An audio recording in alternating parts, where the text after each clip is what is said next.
Have there been any clinical trials to see if vitamin D supplementation makes a difference to autoimmune disease?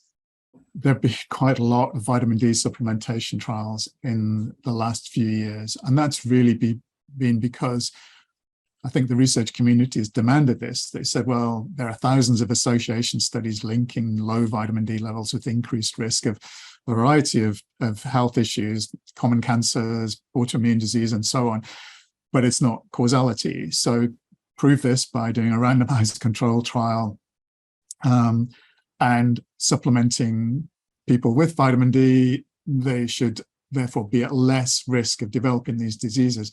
Now, of course, in the context of autoimmune disease and in things like common cancers, this is difficult to do. You have to get lots of people who are taking vitamin D supplements for long periods of time. And many of these trials have failed because it's been difficult to do that. They're very expensive. And also, many of them have been carried out in North America because these are places that more readily have access to funds to do this sort of work. And as a result, what we found is a lot of the trials have simply, as we've mentioned earlier on, have taken people who are already vitamin D replete and given them a little bit more vitamin D, and it hasn't achieved much. Essentially, many of the trials have been null studies. They haven't really shown any specific effect of vitamin D. Sometimes in subgroups, for example, if you look at people who are, if they divide the subgroup into people who are vitamin D deficient at the start versus those who are sufficient, you may see an effect of vitamin D in the vitamin D deficient people who are in that study. So have there been any positive results? But one interesting study that's come out recently, I think, that has perhaps shown that there is some potential for vitamin D in protecting against autoimmune disease. There's been the VITAL trial, which was started by Joanne Manson and various colleagues, principally in the sort of Boston area. And this was a big supplementation study that involved, I think it's like nearly 26,000 individuals, and they were supplemented with vitamin D. And interestingly, quite a reasonable amount of vitamin D. They're using 2,000 international units per day, so daily dosing of people over a 5-year period. So it was a level of supplementation that was going to see some change in the individual's vitamin D levels.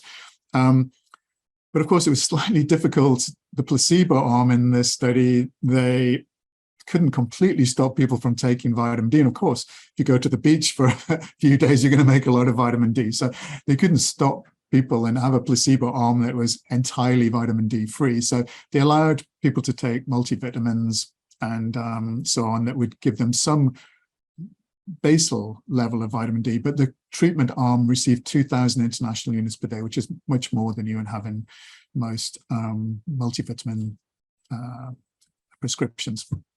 So this study was interesting, and it initially reported effects on cardiovascular disease and common cancers, and it had no effect. So that was a very negative study where it didn't appear that there was any real effect. But what was interesting was that the baseline levels for these subjects in the study were about 70 nanomolar. So they were really very healthy in terms of their vitamin D levels.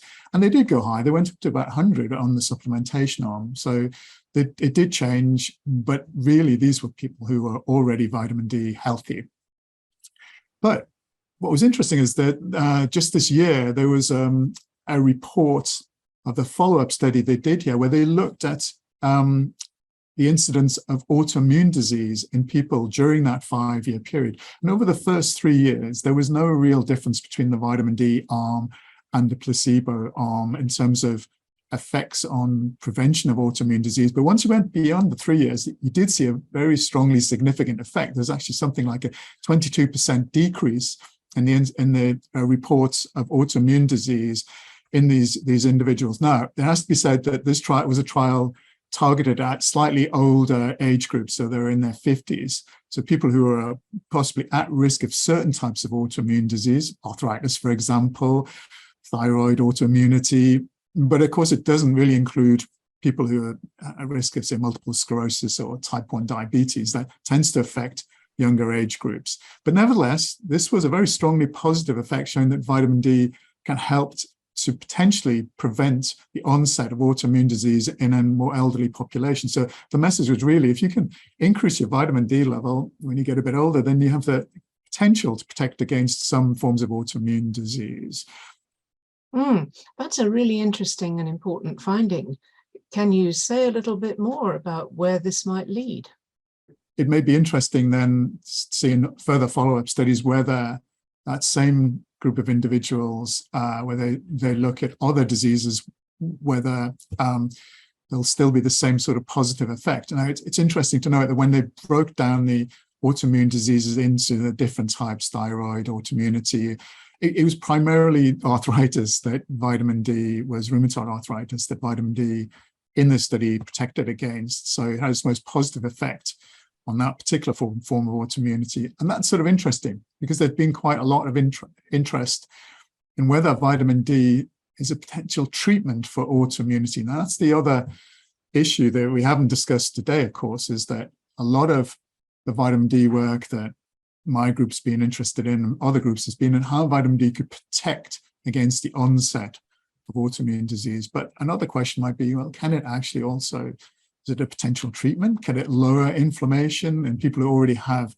autoimmunity? And there again, a very mixed set of data. Some people suggesting that vitamin D supplementation has some benefits, and other studies showing that it has no benefits. But I think then becomes a lot more difficult to sort of manage how vitamin D might work in these sort of settings, because we know that once autoimmune disease sets in, the immune system almost tries to circumvent the effects of vitamin D. We know, for example, that memory immune cells that are produced in autoimmunity in your synovial joints, for example, are less sensitive to vitamin D than cells that T cells, immune cells that flow around in your general circulation. So the idea is that when the autoimmune disease sets in, it almost makes it harder for agents like vitamin D to work. So you need higher levels of vitamin D to achieve an effect once the disease has become established. So that's another problem that we have to face, is if somebody already has autoimmune disease, do we have to increase vitamin D levels still further in order to get a positive effect?